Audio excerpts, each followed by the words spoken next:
we should have a thing where everyone can get food anytime they want, or shelter.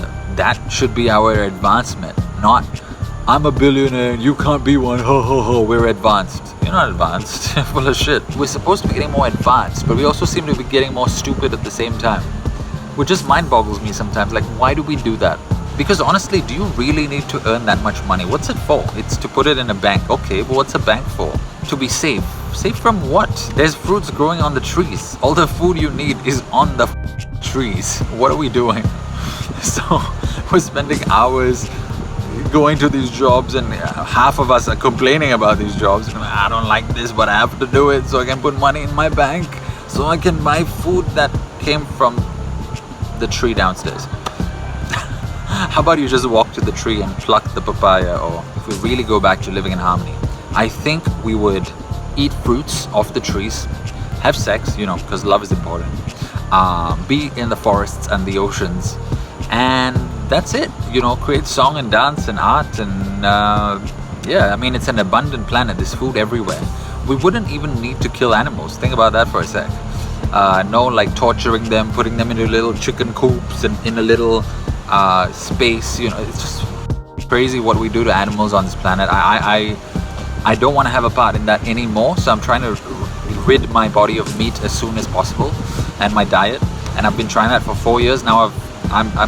I've almost reached a point where people go like, you want to eat chicken today? I'm like, no, not really, man. I don't want to kill these animals. So I'm almost there. And really understand that there's a multi-dimensional nature to everything that goes on. And I don't just mean multi-dimensional as a fancy word. I mean actually different dimensions, just not the 3D world.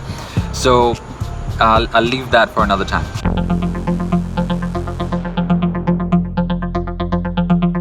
Hey guys, hope you're well. This is Zephyr with In the Cam episode 4. So for today's episode, I decided to take a swim after work, and decided to do it here at night. I love these nighttime swims. So let's jump right into today's topic. Today's topic I was contemplating on the bus. Why do artists earn so little? Now I know not all artists earn little, but at the beginning stages, most artists don't really earn anything. But somebody starting out in a day job might earn like 3,000, 4,000, 5,000, 6,000, 7,000. But artists, we earn much less than that. And it's the same all around the world. Everyone's spoken about this. Elizabeth Gilbert, the author of Eat, Pray, Love, she has a clip on YouTube talking about why it's how it's impossible, almost impossible to make a living with art and so on. Although I think now she's made a living with it. But she did say that if it ever ends, she's gonna go back and do a day job. So, not even a day job, just a job like a barista or something. So, to be very, very honest, I was contemplating, and I thought maybe it's because artists are closer to spirituality and their soul. And if you think about it, if everyone was living in harmony on this planet, and by harmony, no, I don't mean you go to your day job, you earn 20 grand, you come home, you live in a condo, you pollute the earth through these buildings, you walk your dog, and that's not what I mean by harmony. What I mean by harmony is, if we were truly living in nature, like on other planets where creatures are evolved and are literally beings of light and love. Some of you might be going like, what is this guy talking about? So you might want to check out books by Dolores Cannon. Her full-time job before she died, as I know it, was to help people go into their past lives on other planets. And there are planets where beings are loving. And that's what they speak about in Conversations with God as well, which is another book that you can check out as well. I'm deep into spirituality. If you don't already know, well, most of you already know because you've been following me on this channel for a while. But if you don't know, thanks so much for being here. My name is Zephyr, and I'm a spiritual enthusiast, if you'd like to say that. I've undergone certain phenomenon in my life where you can read about that on my website, which has made me really question reality and really understand that there's a multi-dimensional nature to everything that goes on. And I don't just mean multi-dimensional as a fancy word, I mean actually different dimensions, just not the 3D world. So I'll leave that for another time. So back into our topic. If we're living in harmony, I think literally, and I was messaging my other friend who I'm going to interview on this channel soon if she's agreeable. She was actually on Britain's Got Talent, one of the first few episodes.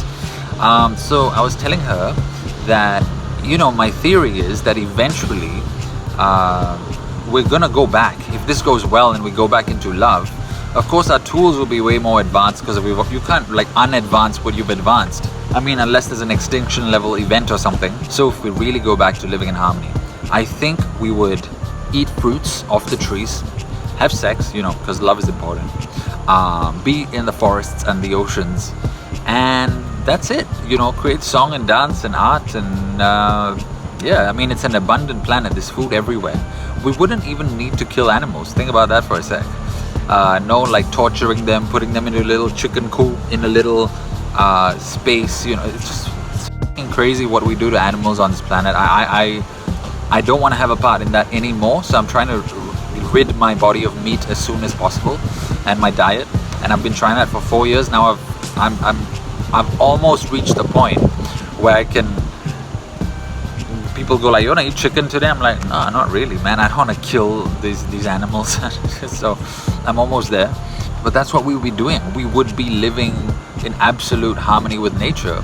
And I think artists are closer to this than people who are in corporate jobs. Nothing against corporate jobs. I'm in a corporate job right now, sort of. But then again, it's a marketing consultancy, so it's quite artistic. But we've strayed quite far from nature. So if we come back, I think artists are already halfway there, and therefore maybe that is it signifies that they earn less because they're closer in harmony with nature, and there's less greed. Because honestly, do you really need to earn that much money? What's it for? It's to put it in a bank. Okay, but what's a bank for? To be safe. Safe from what? There's fruits growing on the trees. All the food you need is on the trees. What are we doing? So we're spending hours going to these jobs, and half of us are complaining about these jobs. I don't like this, but I have to do it so I can put money in my bank, so I can buy food that came from the tree downstairs. How about you just walk to the tree and pluck the papaya? Or sorry, I don't know much about fruit harvesting. Wouldn't you know it, since we've been so conditioned and grew up in cities and didn't learn that stuff. But I did pluck rambutans. For those of you who are from overseas, you're like, what's rambutans? It's like this red fruit, like a man's balls with hair coming out, but it's red, and sometimes the hair is green. Go figure. So it's really delicious. It's sweet like a lychee with the seed in the middle. It's awesome. I used to pluck those after swimming. I still remember. Isn't it strange? I just had a swim today with my friend Andrew, who I think might be on my Facebook. And then we would like climb up the tree. He was more, I think, nature loving and mischievous, and more just agile and athletic than I was. And so he would climb up the tree actually. I would just jump down, like jump and grab what I could. And so and then I used to put that in this big Tangs bag. I still remember there was a mall called CK Tangs in Singapore. It's still there. And so my mom would buy this, whatever, go shopping, and then there would be this bag, right? And so the bag would be next to me on the floor, like how you put your bag at work next to your table. This huge paper bag, like this big, the kind you carry big purchases in. And all the rambutans would be at the bottom. Because it's so huge, the teacher wouldn't suspect there's any food in there. It's not like a food bag or anything. So I'd reach in during class and under my breath, like kind of bite open the shell and then eat the fruit, and then my mouth would be moving. And Andrew was from Indonesia, and I just love Indonesia and Indonesians. I could fly there right now and just live there. I love it. The food, I was gonna say fruits, the nature, the vibes. It's just, oh my god, it's making my mouth water. Okay, stop thinking about Indonesia. Okay, so I love Andrew, and so I love Andrew. I love Indonesia, and so Andrew was an Indonesian guy, I think, and so he would be very animated. All the Indonesian guys and girls in our class, they were very animated. They had the spirit. Another place I've seen this spirit is India, where there's just a vibe, just a playfulness. I often call my wife and her family, like I say, like, hey, you guys are like a gaggle of monkeys, in a good way, like so animated, so chatting with each other. I love it. It's very communal, and I like that vibe. I never got that vibe growing up in Singapore. So he would be like chomping away, and the teacher would be like, hey, the teacher would be like, what are you eating? And I'd be like, nothing. And it's so funny. Okay, I don't know what the initial topic was, but I think it was conditioning. Oh yes, fruits and artists. So I really do think that that is a representation of what it would be like if we were all living in harmony with our soul. There wouldn't be space for greed. And while a lot of artists are going around thinking, I'm broke, I can't make money, and they're sad, I really don't think we should be sad. It's not just a lesson for corporate folks or people who have like more hundreds of thousands in their bank than they need. It's a lesson even for the artists, I feel, that don't be upset. That's the way nature meant it to be. You're just supposed to grab your next meal from nature and eat it. You're not supposed to have anything in the bank. There aren't supposed to be banks. No offense to banks. I'm sure you guys are doing a great job. Those of you who work in banks, you're like, yo, what's this guy talking about? My whole life has been in a bank. Sure, I get it. But I don't think that that's what nature intended. So I really think like that's the way society should be. You just go out, you hunt if you want to eat animals, but you can just eat fruits and vegetables, that's fine.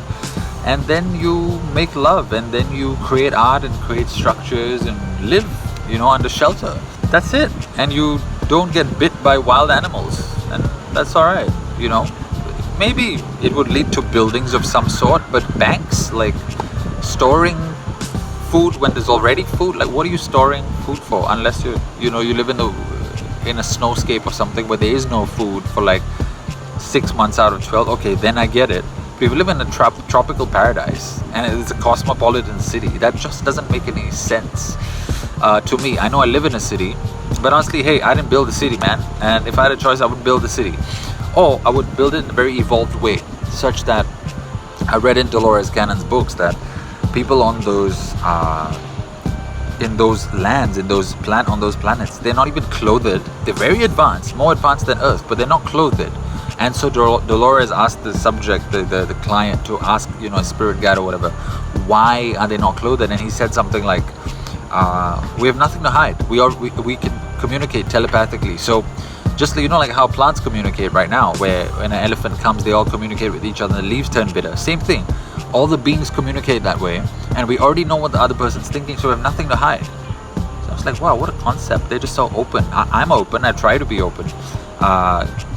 Being open got me in a lot of trouble. Well, not legal trouble, obviously, but just, trouble, like mischievous kind of trouble. Some years back when I was younger, when I was a teenager.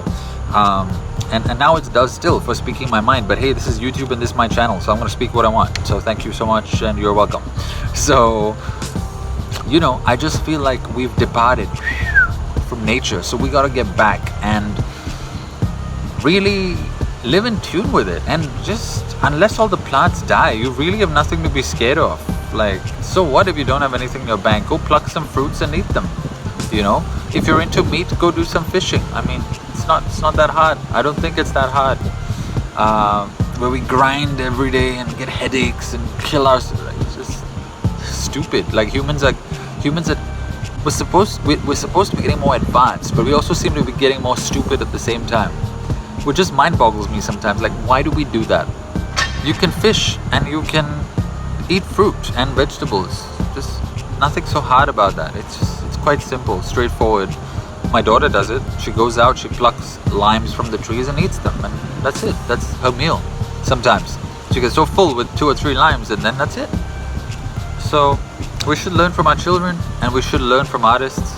And maybe it's not a bad thing that artists earn less. Maybe it's guidance towards divinity and not being greedy.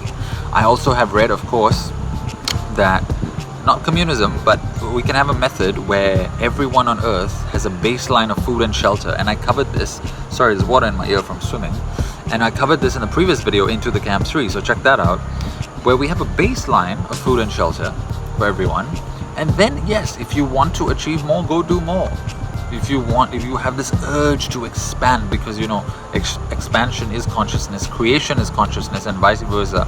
So if you have this need, I must own 10 farms, or I must see 10 plots of plants bloom. You're alright, go plant 10 plots of whatever you're planting, good for you. Amazing. I must run faster than that guy. Go for it. I must build a bank. Go for it. I must create 55 works of art before I die. Go for it. But a basic level of food and shelter for each other, sharing, and just living in a more natural way, it just fills me up with good vibes. Just thinking of Thailand, some people might say like, yeah, that's because you're living in a hotel and you're on vacation. Try living in Thailand. Well, yeah, but then again, I can argue that's a result of the place we built, which is the wrong way to build, which is what I already said. We shouldn't have built where some people are rich and some people are poor, and then when I start from scratch, I'm the poor. That's stupid. So we should have a thing where everyone can get food anytime they want, or shelter. That should be our advancement, not I'm a billionaire and you can't be one, ho ho ho, we're advanced. You're not advanced. You're full of shit. So every human should have the right to this stuff, and I really want to urge the artists to not feel bad, and I really want to urge everyone else to maybe take a leaf out of an artist's book. Thanks so much. Have a good one ahead, and bye bye. My name is Zephyr.